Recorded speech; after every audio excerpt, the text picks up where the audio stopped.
Ketua Asosiasi Pengajar Hukum Tata Negara dan Hukum Administrasi Negara, APHTN Han.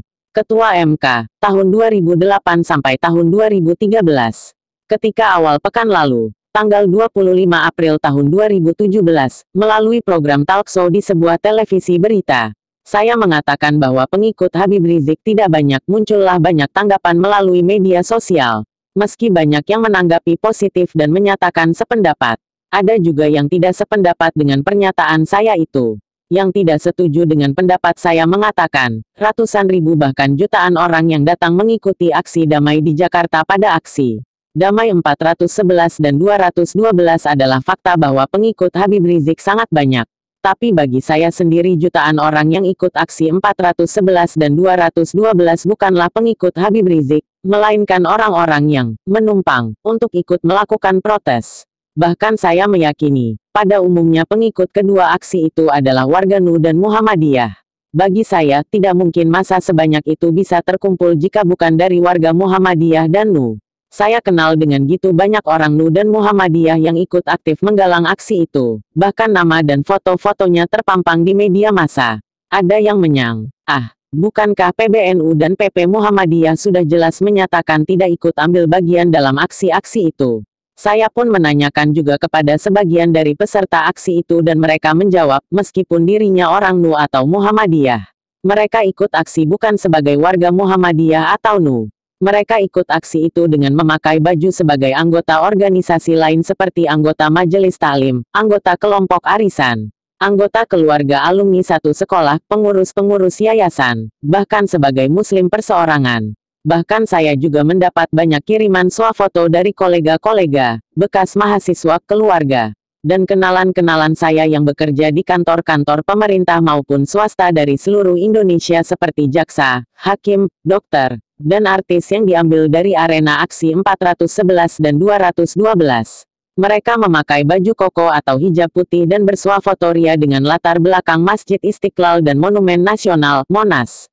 Menurut saya mereka mengikuti aksi-aksi itu bukan karena mengikuti Habib Rizik, melainkan ikut menumpang untuk melakukan protes atas ketidakadilan sosial dan lemahnya penegakan hukum yang terus terjadi selama era reformasi. Mereka terpaksa ikut menumpang karena, organisasi resminya, NU dan Muhammadiyah, lebih banyak melakukan amar makruf dan kurang melakukan nahi munkar. PBNU dan PP Muhammadiyah, karena posisinya yang harus hati-hati, memang lebih banyak menyampaikan amar makruf, memberi petuah dan imbauan-imbauan untuk kebaikan, daripada melakukan nahi munkar, mencegah, memprotes, dan bersikap tegas atas kemungkaran.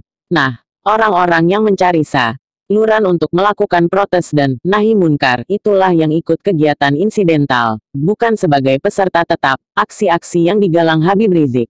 Ada yang mengatakan ibarat merawat tanaman, PBN dan Muhammadiyah yang giat menyiram agar subur, tapi Habib Rizik yang membasmi hamanya. Jadi jika hanya melihat aksi Superdamai 411 dan 212 saya tidak melihat adanya ancaman serius dari gerakan radikalisme atau intoleransi. Peserta aksi 411 dan 212 itu tidak bertujuan melawan ideologi negara Pancasila dan NKRI dan bukan ingin memusuhi orang yang berbeda ikatan primordial, melainkan hanya menumpang protes. Setelah itu mereka pulang kembali ke rumah NU dan Muhammadiyah masing-masing dan tidak punya ikatan melembaga dengan Habib Rizik, apalagi dengan FPI. Ini berbeda dengan pengumpulan massa dalam istighosah NU yang dirakit dalam hubungan batin mendalam. Contohnya, tanpa ramai-ramai di medsos atau publikasi yang hiruk-pikuk dan hanya melalui pesan dari mulut ke mulut. Istighosah NU Jawa Timur beberapa waktu yang lalu berhasil menyedot ratusan ribu umat yang berdoa untuk bangsa dan NKRI dengan tangis khusyuk. Kalau gitu, apakah ada gerakan radikalisme dan intoleransi di Indonesia? Jika itu yang ditanyakan, jawabannya, tentu ada, terutama dalam primordialisme agama. Pada agama apapun, bibit-bibit radikalisme pasti ada. Mereka ingin membongkar secara radikal sistem yang sudah disepakati sambil melakukan tindakan-tindakan kekerasan dan intoleran. Namun jumlah mereka ini sangat sedikit, hanya percikan kecil dari mainstream, dan selalu mudah dideteksi serta diatasi karena bukan hanya ditangani aparat negara, tapi juga dilawan oleh rakyat.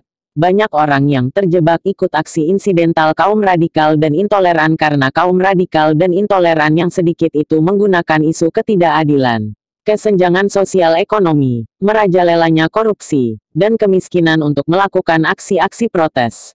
Kaum radikal dan intoleran sekarang ini sudah terdeteksi juga masuk ke sekolah untuk memengaruhi generasi muda. Tapi pintu masuk rayuannya bukanlah ideologi, melainkan isu ketidakadilan dan kemiskinan. Mereka yang ikut melakukan protes itu sebenarnya tidak radikal dan tidak intoleran. Pokoknya hanya menumpang protes. Dengan demikian jika kita benar-benar ingin menyelamatkan NKRI yang terbangun megah di atas fondasi Pancasila, kita harus menunjukkan kepada rakyat bahwa kita benar-benar berusaha menegakkan keadilan, berusaha membangun kesejahteraan rakyat sesuai dengan perintah konstitusi, dan melakukan perang total terhadap korupsi. Itu saja yang harus dilakukan jika tugas-tugas pemerintahan ingin agar ringan dan mendapat dukungan rakyat. Buktinya, setiap ada pengungkapan dan tindakan tegas terhadap koruptor, rakyat serempak mendukungnya dengan menggelegar. Buktinya lagi, setiap pemerintah membuat kebijakan pro-rakyat alias populis, rakyat gemuruh menyambutnya dengan sukacita. Bagi umat Islam sendiri, melalui telaah mendalam dan perjuangan panjang yang kemudian menjadi produk ijtihad para ulama NU, Muhammadiyah, dan ormas-ormas lain, NKRI yang berdasar Pancasila sudah final dan harus dipertahankan berapapun biayanya. Pancasila itu ibarat akta kelahiran bagi Indonesia sehingga tidak bisa diganti selama kita ber-Indonesia.